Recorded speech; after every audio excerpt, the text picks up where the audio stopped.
And we're live.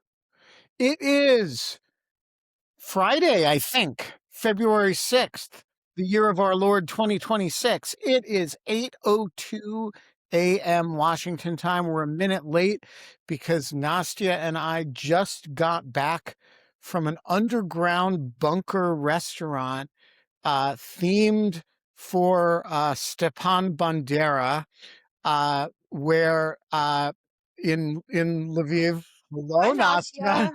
Um, I'm gonna go now. and we just got back from the underground bunker restaurant where you have to knock on the door, and a guy opens the door and asks you for the password, and you need the password.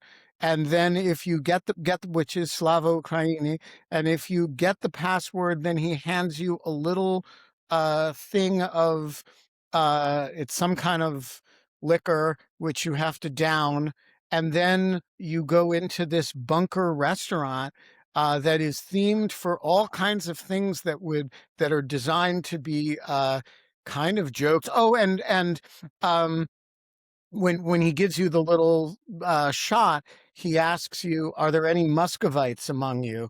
But he asks you this in Ukrainian, and if you say yes, then you can't come in. And then when you go down into the bunker, all the things are themed for, like, Ukrainian patriotic figures who would make the skin crawl on the back of some people's necks. Because of, some uncomfortable history there. And we ran a little long. And so I was a couple minutes late. It is the last full day of my presence in Ukraine. I am in Lviv, the home of Ukrainian nationalism, um, which is far from the front, right near the Polish border, was part of the Polish-Lithuanian Commonwealth, was part of the Austro-Hungarian Empire, of which Michael Feinberg is a particular partisan. And the food is very Germany.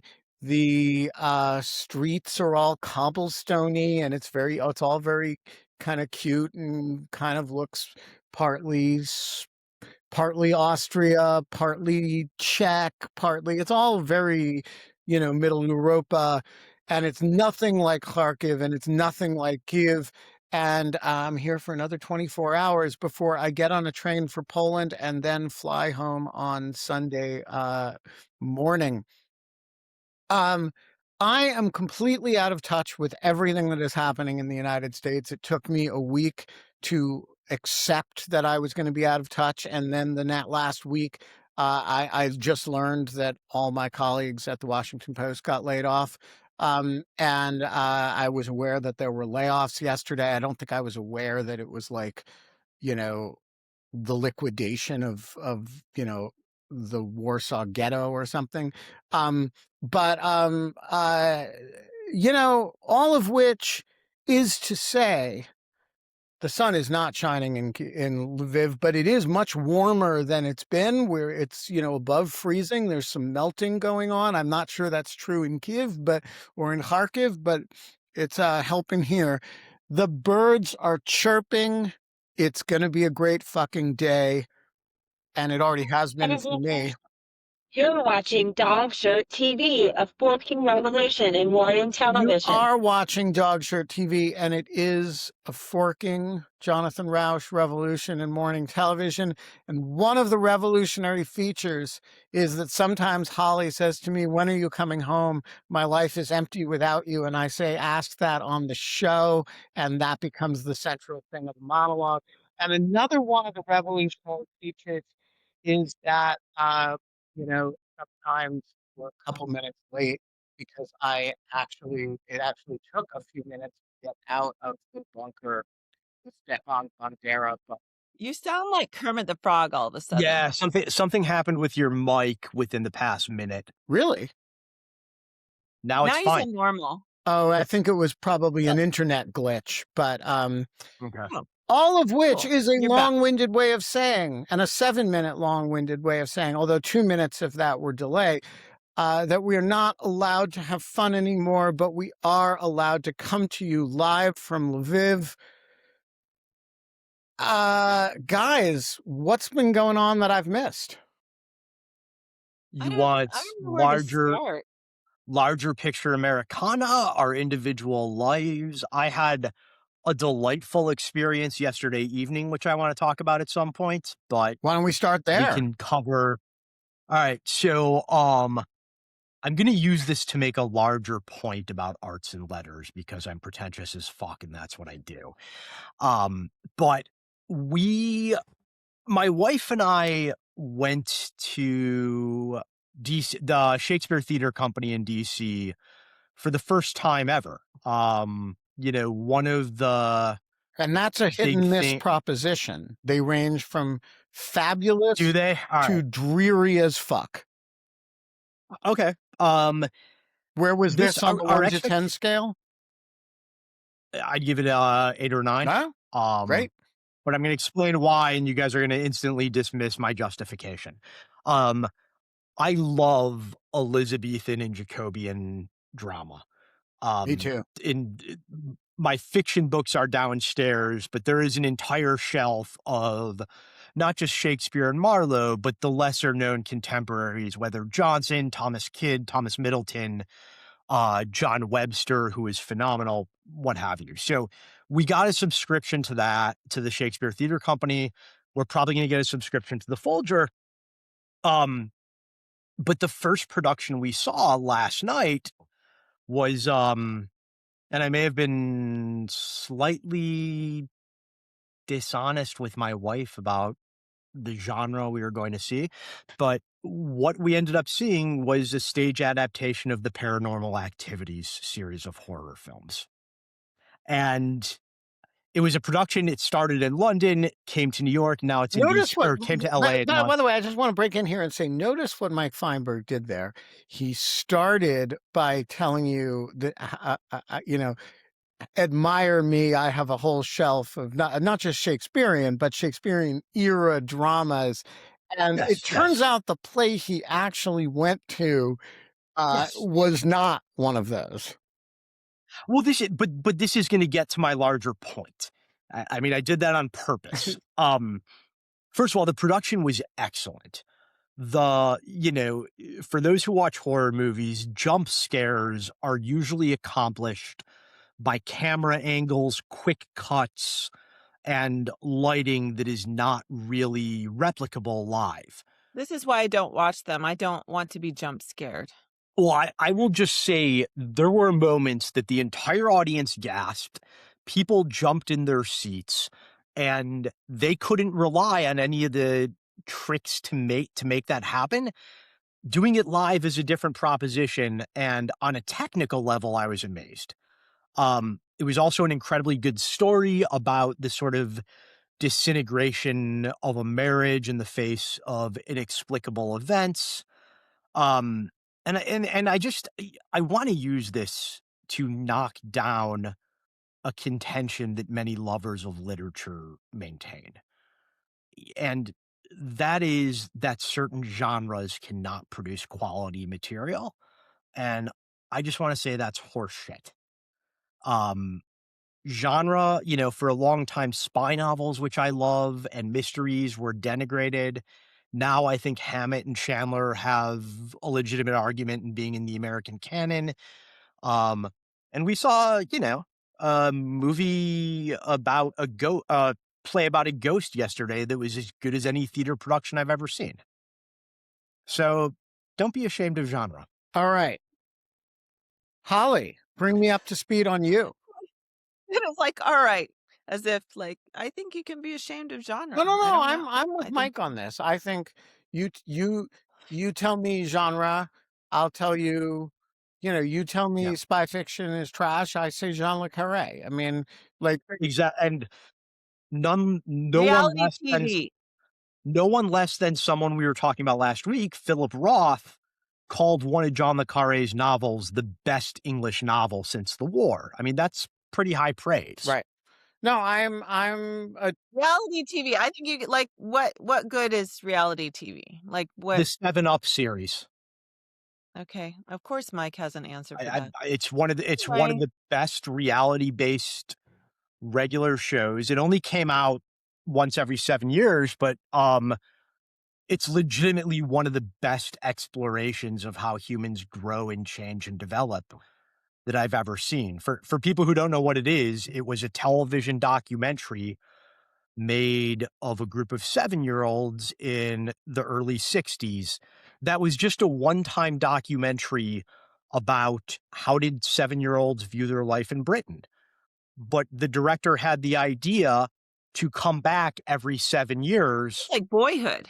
It's like Boyhood, but real life, and they're on, like, 60 something now. They've done it every 7 years, Wow. and See, I consider that a documentary. I don't consider that a reality show. it aired on TV, Holly. I Well, many it's documentaries do, No, Mike. but Ken but Burns that's the point. on PBS. When reality TV is at its best, it is indistinguishable from documentary. And by the way, Yeah, you don't know when you start filming them that that's what it's going to be. yeah. Um, all right, Holly, your Okay, that turn. sounds Bring me fascinating. up to speed on something that I've missed. Well, I'm leaving today. I will be out all next week in Oklahoma. I have 3 Are you gonna sing things. "Surrey with the Fringe on Top" everywhere you go? Sure, but I used to live there, so I know the real Oklahoma, not the musical And what are version you of doing in Oklahoma. Oklahoma? Well, first I'm visiting my best friend who I've told you about. She's been quite ill, but she's doing better. She lives in Texas actually, but right over the border. So I'm going there first. And then I'm doing a talk at a church. I'm doing a talk at a university that my friend teaches at. And then I'm doing very exciting. You remember Alan Elrod, who's been on this show, the Pulaski Institution. So I'm a fellow of the Pulaski Institution, and one of the other fellows that I met at the summit in the fall, she is a professor at University of Oklahoma. Her name is Allison Shortle. Actually, I'll have her on the show sometime. She's fantastic. She is an activist. She does democracy-based like scholarship, but she's also involved in a group called Sally's List that does training and recruiting of progressive women to run for office. And so she invited me to do an art night with them. So I'm doing art with the Sally's List folks. I'm super excited about that. And yeah, and then I'm coming home and it should be a great time. Yeah, but I have to finish writing my talks. I have 3 separate different talks. Well, I just want to Um, say, Oklahoma is in Central Time, I believe, and that means Too early. it's 7 o'clock is too early. It's too early. And also I don't want to disturb my friend. Um, Mm. I don't want to wake them up. So you're on your own, All man. right. You're on Well, your own. What, Mike? The other thing I was going to mention is I'm like, what has happened? And when did I see you last? When did I talked to you last? I don't know what's going on. But I am my new like obsessive idea is I'm either joining a pre-existing singing protester group or I'm starting a new one. But really what I'm trying to do is get some group together to do regular singing protest in front of Customs and Border and Patrol. what would the singing protest consist of? So, like, what do you imagine writing songs to sing? No, no, no, no. It's a national movement now, coming out of Minneapolis, which you've seen. It's been really moving. Some of the singing protests that I've seen. One of the most moving ones is they're a huge crowd gathered outside of one of the hotels the ICE stays at, and they're singing songs like urging them to change their minds and join us. And anyway, there's a whole songbook that they've put together. I'm doing a training on Sunday. Anyway, there is a DC area group, but I haven't seen them protest outside federal buildings, which it is legal, especially if you have under 25 people. You don't even need a permit. Um, from what I can tell, I welcome your input on the legality of what I'm proposing. But I think it will be a good thing. Also could do Capitol I Hill. believe there's no, Um, I am not a lawyer and I am most emphatically not your lawyer. And so I cannot give you legal advice, but I don't believe there is anywhere in the District of Columbia that is public land that you need a permit to protest with a group under 25 on a yeah, spontaneous. that's what I Um, that's what my internet search is. My only concern is that like maybe we start with 20 people and then it attracts bystanders who want to join and we end up with I don't know how that works out in terms of law. I would humbly suggest that you not look too deeply in that. And given the dynamics of our current era and what our country is facing, rather than reading DC statutes, and I'm not saying this to be presumptuous or demeaning, but like I think if you're gonna look at any text, it should be one by Thoreau or MLK Jr. well, Let's add Times a are dire enough that uh, those should be the I will guideposts. say that you will never go wrong in thinking about nonviolent protests by thinking about Emerson's line, "Good men must not obey the law too well." Um, and um, and yes, guys, Under this administration, we are committing a criminal conspiracy. I just want to say to somebody's going to point this out that I'm quoting it out of context. Yes, I am quoting it out of context. Um, although in context, it works too. So anyway, um, uh, all right, what news have I missed? I hear there. Can I, so much. can I debunk something that's really been going around Twitter and Blue Sky about something happening at the FBI that somebody in the Greek chorus asked about? Sure. Please. All right, there was a post last night from somebody who had obtained an email that from somebody called the FBI's senior election executive. Oh, I saw this. And it was requesting a call with election officials in all states to talk about the FBI and federal government's plan for the midterm elections. And people are really freaking out about this, understandably. And I do not trust this administration farther than I can throw its most overweight, heavy member. But the FBI has had a senior election official for quite a long time now, including during the Sure. Biden administration. That is not out of the ordinary. Them hosting a call to prepare for potential national security exigencies during the election Nothing, is not nothing out of the out of the ordinary. ordinary about that. We had a whole group. Of course, What they've is, disbanded it, but if people are worried, I would point out that this, I think I obviously don't have access to FBI systems anymore. I think that they're doing it a little earlier than they usually do if they're getting the ball rolling now. And I think in light of what happened in Georgia, there is certainly justification to be suspicious. But the mere fact that this position exists and this phone call is happening is not, without any other context, something to be particularly worried about. let me just add on to that. Like at CIA, of course, so the line between CIA and FBI on US elections is who the actor is.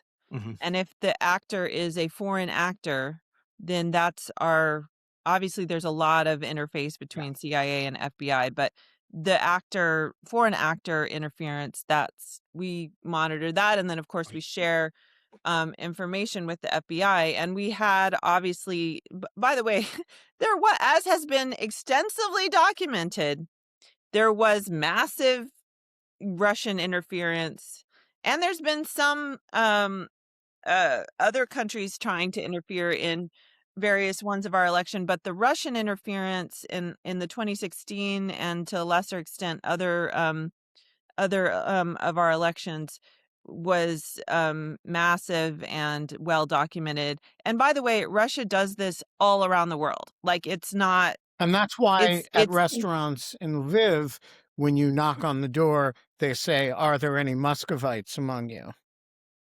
fair question. Holly, So can I, so yeah, there's a separate, and so we had a group that was focused on this. It was very sensitive, especially when the Russia thing became very sensitive with Donald Trump. And they, as far as I know, they disbanded that. They also revoked the clearances and fired some people who were involved in looking at Russian election interference. So forgive me if I'm suspicious of their concern. And that would, by the way, include sending Tulsi Gabbard down to Georgia. Again, if they're looking into legitimate claims of foreign, like Venezuelan election interference, I wouldn't think she would go herself. I thought that's very weird. But the CIA might have equities there, and that could be normal-ish. But given the overall context of how they well, first of all, the well-documented just mythology of Venezuelan or any non-Russian interference in the 2020 election, there's that. Tulsi Gabbard, like personally going down there, is bizarre and just completely bad. And then obviously you don't trust these people. Like they are not concerned about actual foreign election interference. They are concerned about stealing or rigging or casting doubt, casting doubt on future elections is what the deal is. And so I see what you're saying, Mike, but also, the paranoia is justified, I think. So, look, I don't disagree with your inclinations. There's a lot we agree on. If you actually care about malign foreign influence, you don't reassign the people at the CIA who are working on it or fire them. You don't disband entirely the FBI's Foreign Influence Task Force. You don't disband entirely ODNI's Foreign Malign Influence Center. You don't have the Justice Department announce that it is no longer enforcing FARA or 18 USC 951. You do not functionally cripple CISA. That said, those of us who I think are legitimately worried that there is going to be an attempt to unconstitutionally hold on to power at the end of this administration or thwart the legitimate running of the midterms, I think we have an obligation, if we're going to be taken seriously by the people who are not yet on our side, but could be convinced, we have a real obligation to be as precise as humanly possible in the accusations that we make. And my only point is, if we get spun up that the FBI has a senior election official holding a nationwide phone call, and we point to that as evidence that something malevolent is afoot, the rejoinder is going to be that that position was established by the Biden administration and occurred without fail throughout his tenure. And we're going to look like idiots. So I'm just cautioning people,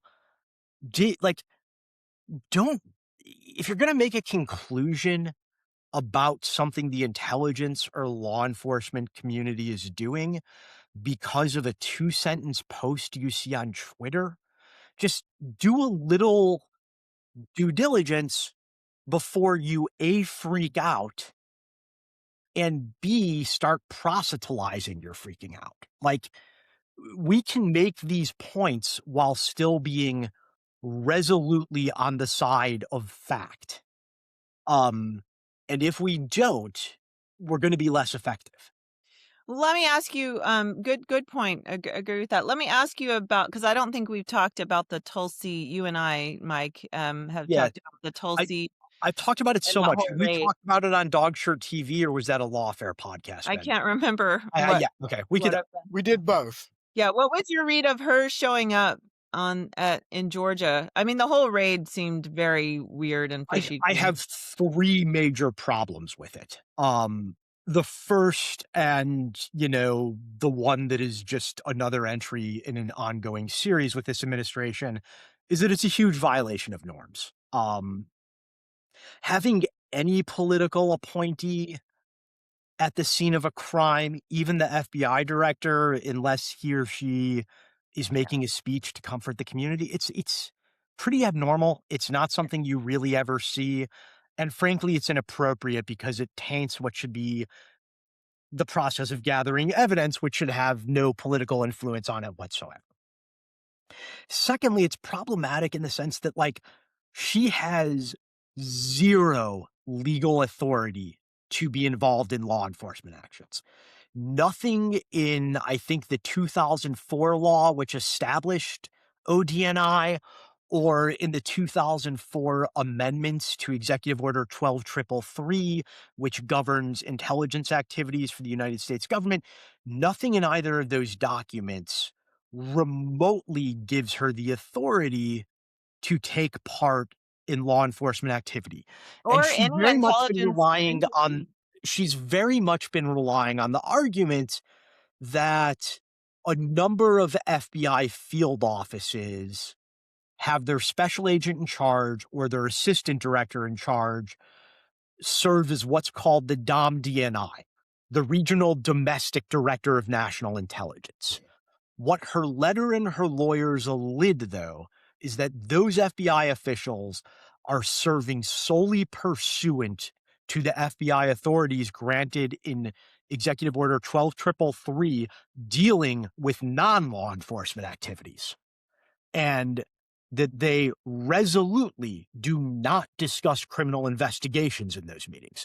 So I guess what I'm trying to say is that Tulsi Gabbard and her attorneys are either idiots or full of shit. And that's a both. hill I'm willing to die on. And Or the both. last thing I'd point out about this is it's just from the government's point of view, from DOJ's point of view, this was beyond idiotic.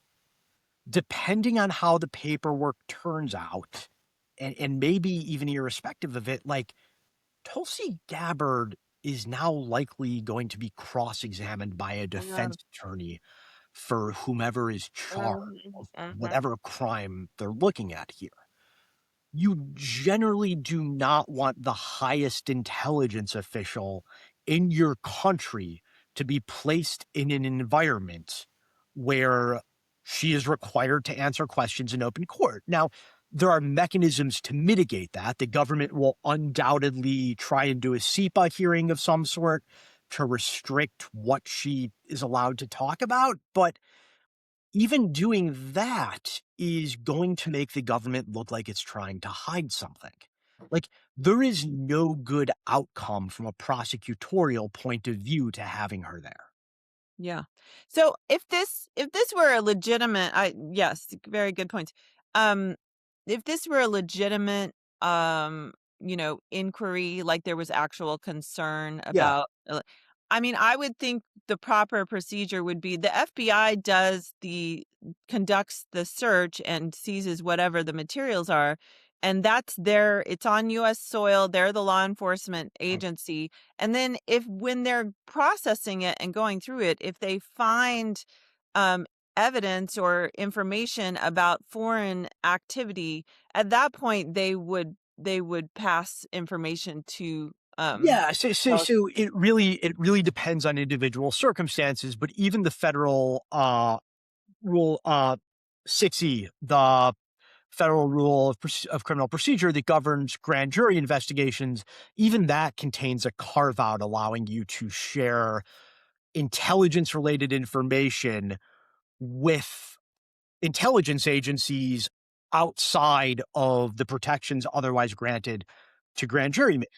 There are a whole host of mechanisms by which they can get the results of that search to the intelligence community. having Tulsi that Gabbard happens all the hanging time, out and while then it's going on also is not one of them.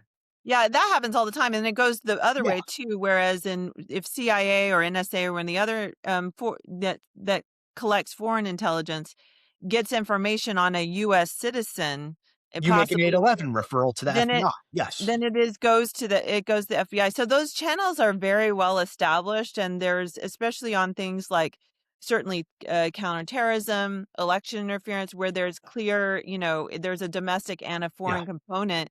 I mean that those channels are so there's no reason. I mean it's bizarre to have her there personally, but even it would be bizarre to have a CIA person there at all or something Can I like that. make one more point before we move on? And I'm Yep. fine moving on. And I apologize, Joel. Just like this whole thing of senior political appointees showing up to crime scenes dressed in what we would jokingly refer to as tactical casual. The Leave the proper cargo amount pants of at that is home. zero. Yeah, like You never saw you're Bob Mueller do that. You never saw Jim no Comey do that. You never saw Chris Wray do that. You never right. saw any of the previous DNIs do anything like Or that. DHS Most people don't even know what Avril Haines looks like, and that's the way it Right. should be. Um, Yeah. and the proper amount of that shit is zero. By the way, if you the wearing that FBI jacket is something that is earned Yes. in Ditto for the badge and gun. right. Yeah. This is not fucking cosplay. Sorry, I cut you off, Mike. Oh, No, but it I is. agree completely. Look, I owned all that tactical shit. It's because I was actually doing things like clearing rooms where felons might be hiding I or didn't get any outfit. processing evidence. Like, I didn't wear it when I went out to dinner or when I was talking to the media. Right. Like, and my supervisors who had earned the right to wear that, like my special agent in charge or an assistant director in charge, when they did show up to a crime scene, they were in a suit because they weren't carrying an M4 and going through a door. And neither is Kash Patel, neither is Tulsi Gabbard. All right. Joel, Therein ends that the is rioting against us. All right, Joel, what is on your mind today? Well, there was a request from Carol T to just come on and answer questions. Frankly, being this show's representative and reporter in the field from Minneapolis, I thought I'd just pop on and say hey, and then anything I can All right. So offer as context, being Have a you local noticed dude. any de-escalation, Joel? Oh no. Oh no, I like that. I will say the mood here has come down just a little bit. It's a little bit less terror based. They're kind of settling into a routine, and so it's a little bit less scary. Not a ton, but no. I saw ICE people yesterday on the way out to the shop, and they were raiding some house in St. Louis Park. Okay, and so give us for those of us who have been in a different type of war zone the last few days, give us a sense of kind of when I left town the day that of the second ICE murder or homicide, and um uh and I'm aware that there were very large demonstrations over the week that followed, and that uh, Mr. Bovine was kind of sent away and told not to tweet anymore. What is the state of things in terms of ICE's degree of presence and the level of activity that's going on now? I think what they've done is they've shifted activities away from some of the hot spots that are in South Minneapolis and in the north side to the first ring suburbs. and I do think that shifting that has lowered the temperature a little bit. But what I'm seeing and hearing from folks is that the amount of stuff that's going on is not that much less. But this is all just kind of how it looks and seems to you based on what you're seeing and hearing, and there's no real data behind that. But that's the way it sort of looks right now. Is that they've sort of shifted some locations to get away from some of the spots that were really, really hot. And what is the level of ongoing daily protests? For the most part, it's really kind of interesting because it's shifted from a little bit in the last since Preddy, away from sort of highly controversial or confrontational stuff to more of vigils and the singing. And then I was at a vigil at both locations for Renee and for Alex, and some Dakota people came in and had a drum circle and some singing and stuff, and talked about their healing process, and they wanted to bring some of that to these locations, and it was very, very moving. Any good So it seems to projections? be, unfortunately, there haven't been any good projections. Um, uh, Hopefully that will increase over time. Anybody needs So help anyway, with so yeah, projections, hit me up. I can help you with that. yeah, I am interested in getting doing some projections. I'm also kind of revisiting doing some augmented reality stuff, but that's going to take a minute to kind of put together. Carol T, you have a question. Yeah, I do. I was just wondering, when you say that they're moving it to the to some of the suburbs, does that also make it harder for the protesters to get there, or there's plenty of them there as well? There seems to be good coverage, and they seem to be tracking them as they're coming out of the places that they're staying. And they're communicating that really pretty well. And it does seem like they've got people on them pretty consistently, at least as documentarians. Um, and then more of the bigger social kind of protests are happening either downtown or in South Minneapolis, where sort of the population density, it makes that sort of thing easier to pull off. I would put it, I was wondering about that because Yeah. okay, thanks. So I want to ask about what at some point, you can want to antagonize the people of Minneapolis all you want, but the pace of operations has to slow because, in fact, the diminishing marginal returns of the number of people available to detain, goes down relative to the energy it takes in order to detain each one of them. How close are we, in your judgment, to the point at which, ICE just, has to back off Minnesota for the same reason it had to back off Chicago, which is that, you do what you can do there, and then you kind of have to move on. So can we address this point for a second, Ben, from a law enforcement perspective? Yeah, sure. So look, I saw a lot of people. I'm listening. I'm going to go grab something. I'll be right back. All right.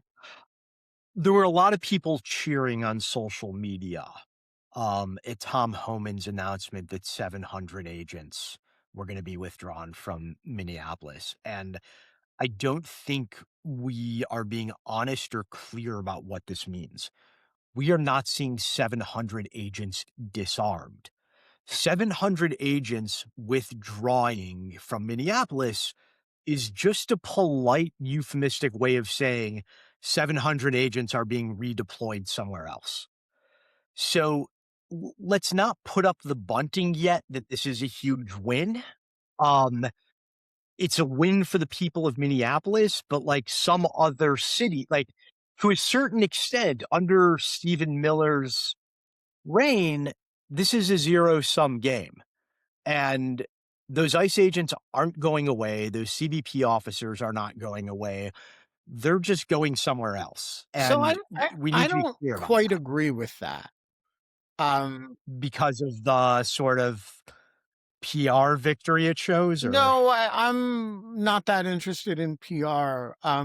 But I do think that there are, first of all, there's a number of things that you do when ICE comes into a community. Mhm. One of them is you screw up a lot of people's lives, and Yeah, a lot of those people are people who I don't really want to see deported. Now, I understand right, that the law permits their deportation and their detention but as a matter of prosecutorial and law enforcement priorities, I would not focus on it. And I think a lot of the time it is not, it's a legal use of federal law enforcement, but it is a bad use of federal law enforcement. Okay. yeah, So in the sense that you, um, are, um, making needless problems for individuals, up to and including grievous problems for individuals. I yeah, agree with you. You are moving something from point A to point B, and you may not be reducing it.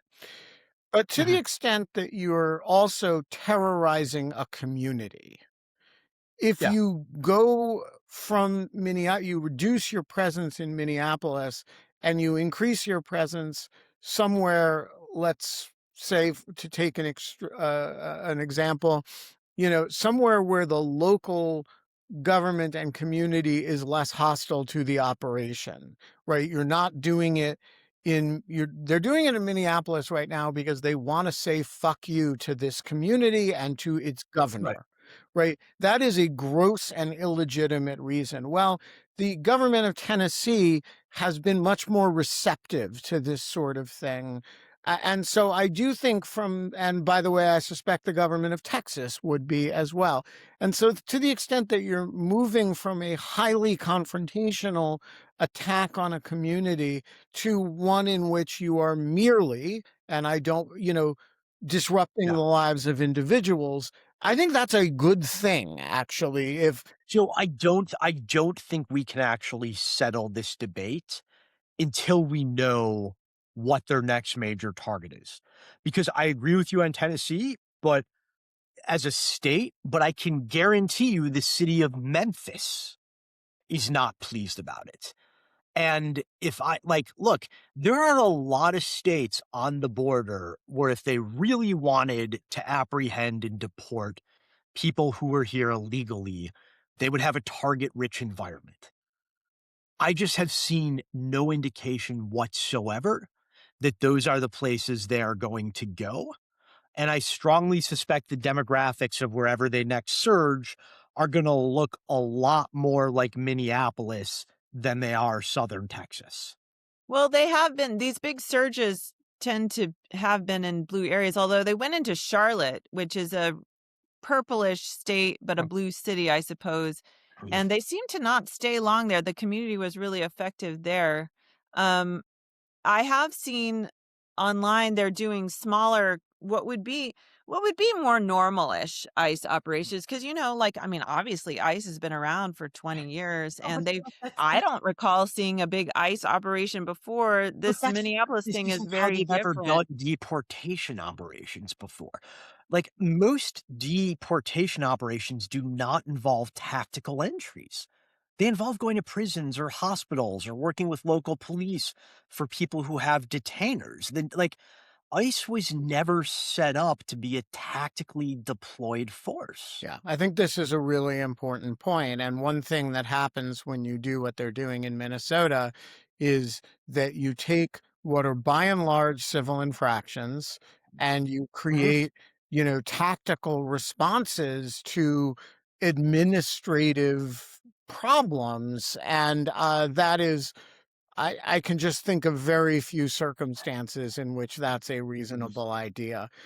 Joel, Yeah, and CBP too. CBP is not they're doing a lot of this actually, CBP, and this is not what they do. They usually are again, it's border patrol, and they're usually on the border and they're doing border patrol, right?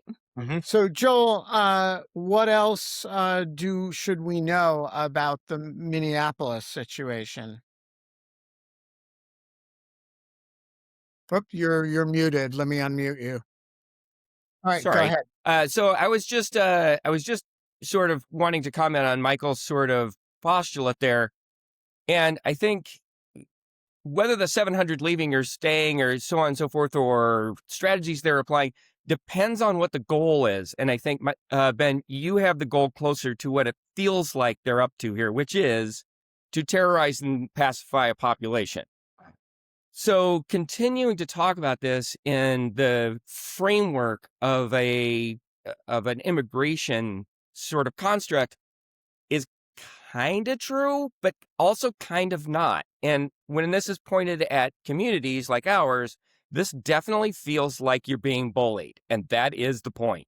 Yeah, So I and think in that sense, the strategy here depends on when they believe they have sufficiently pacified this population, which could be never. right. And I think in that sense, when the population pushes back and they withdraw, or withdraw partially, that is a good thing and not just for PR purposes. Joel, thank you. Keep us posted. And stay safe. All right. We have 12 minutes left. If anybody has additional agenda items they would like to discuss. I have a couple things. First of all, I think it's too big of a topic to mention just in passing here, but maybe we can return at a later point to the whistleblower complaint against Tulsi and all of the stuff around that. So let's put a pin in that. But then I want to talk about so the CIA has apparently disbanded the World Fact Book. And apparently, like We're in a you, Mike. post-fact world, Holly. We don't like facts. Yeah, it's pretty simple. Actually. Okay, I'm just gonna, like you, Mike. I'm like, let's calm down on this one because having regularly updated the World Fact Book on my assigned countries, it's kind of a joke, guys. It's basically like you wouldn't believe how little effort goes into that and how Encyclopedia Britannica it is. It's Yeah. not, the CIA World Fact Book is not, it has the mystique because it's CIA, but it's really, anyway, of all the things that I'm like flipping out about, if I were still working there, I'd be thrilled because it was a pain in the ass every year. You had to like go through and the years that I was assigned to multiple smaller countries, man, that was not fun. We would draw straws over who had to update the entry on, on Lesotho, I mean, so if I was still there, I'd be like thrilled. This is like, kind of a pain in the butt. But I guess some people have made the point of, again, in just the post-fact environment that we're in, that it was seen as a reliable source. Although I happen to know there are lots of errors. Look, it was the optics on it are bad. The optics are bad. The actual effect is like nil. Yeah.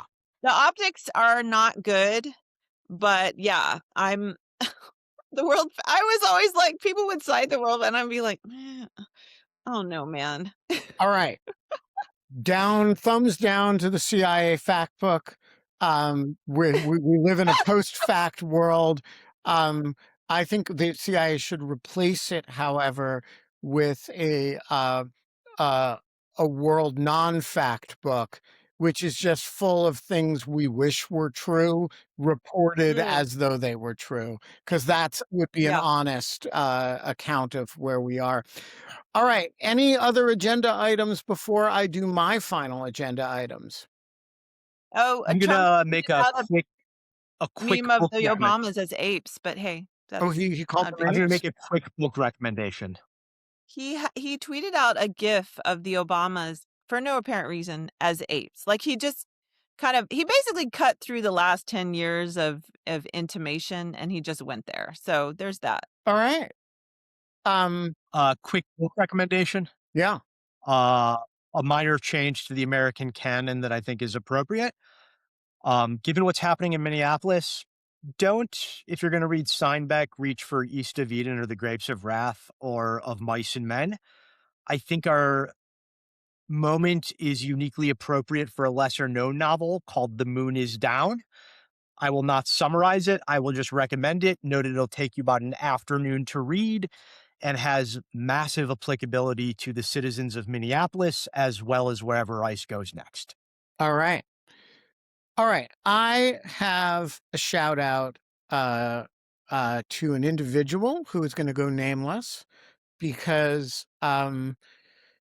all donors to Project Batteries go nameless.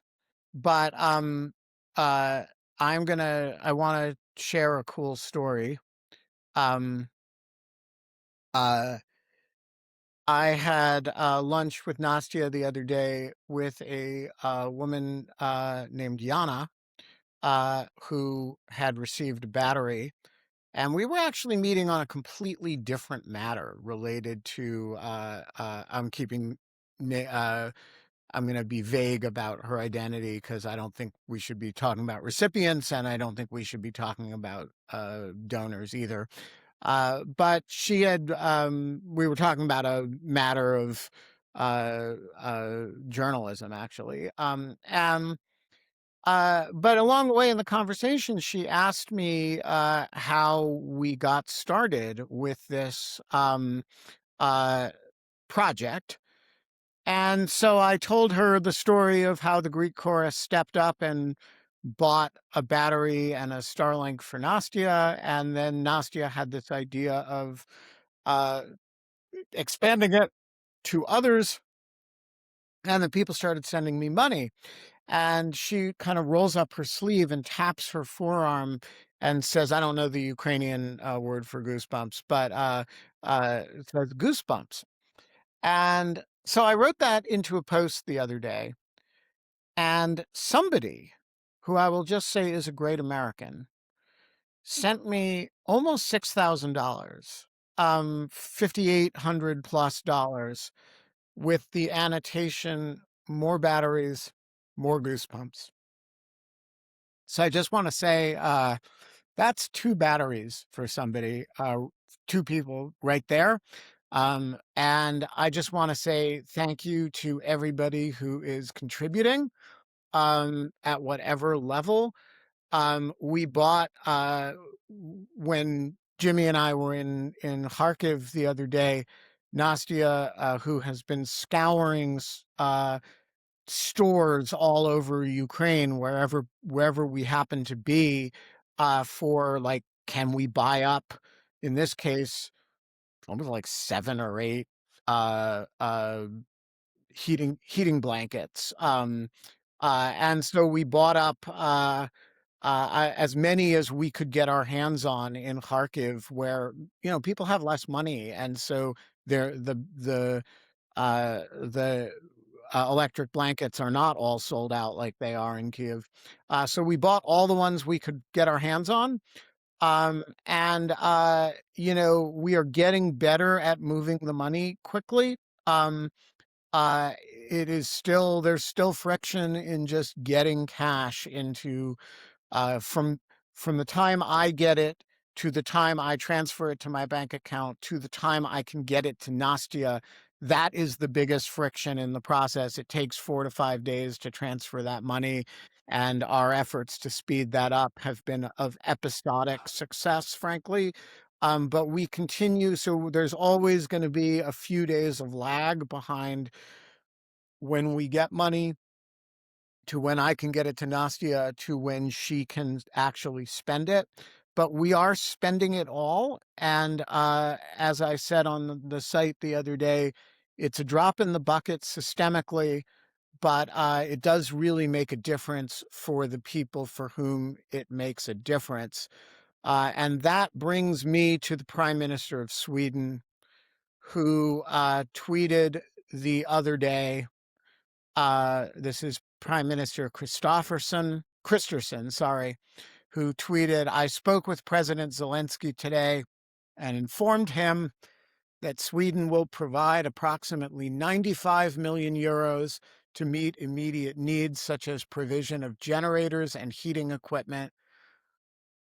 Sweden stands firmly by Ukraine's side. So I want to say, as goes the Greek chorus, so goes Sweden. You guys are leading the way, and keep it up. All of which is a very long-winded way of saying that we're going to be back on Monday, except that Holly is not. Holly is going to be in Oklahoma or on her way to Oklahoma. I am going to be back in Washington in my usual studio chair, and I am excited about it, guys. We're going to be back. We're going to be we're going to do this thing, and you are going to be with us as well. I'm going to line up some guests because it is time for me to catch up on everything that's been going on in the situation. And that means talking about some things other than Ukraine. Yeah, some of you should join Lawfare Live at 4 today. And or all of you should. It'll be the middle of the night here. I will listen to it like a consumer. Folks, we're going to be back on Monday. It's going to be okay. I'm going to be back in Washington. I'm going to be out of anything that could be reasonably described as a war zone, except back in the war zone of the situation. Keep the faith, stay warm, and pray with your fist raised in the air.